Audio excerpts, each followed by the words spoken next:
Hello, fellow fish reefers. You're looking at Paralabrax nebulifer, sand bass. They have an incredible life history. They start out as females and they transition into males most of the time. They're broadcast spawners and they dive deep and they put out the eggs and they mix with the milt, and they like to have a home reef, which is what you're seeing in front of you. The sea caves are the home reef to many of the large bull males.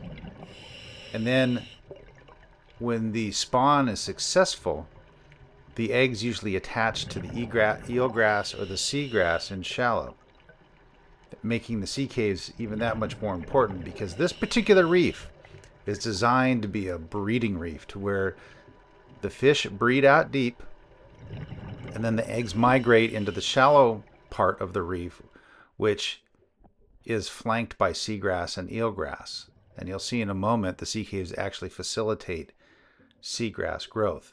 And then the eggs attach to the seagrass or the eelgrass, and they sit there through their gestation period. And when they hatch, they have the sea caves to run into and avoid being eaten.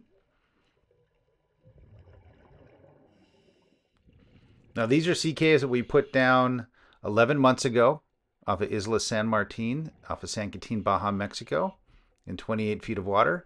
And you already have giant kelp macrocystis all the way to the surface.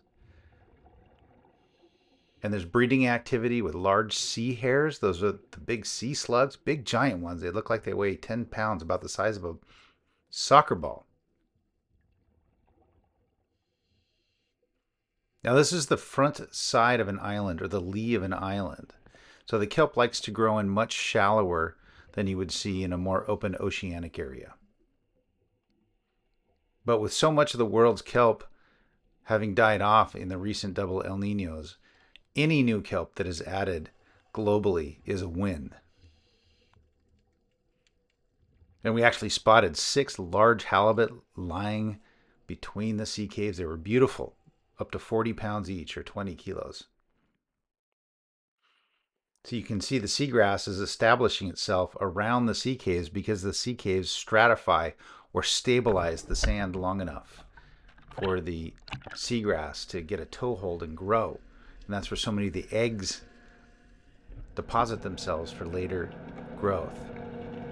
And here's a juxtaposition shot of the sea caves that have been down for 11 months with kelp on it, and we're deploying right next to it in order to add on to this amazing success.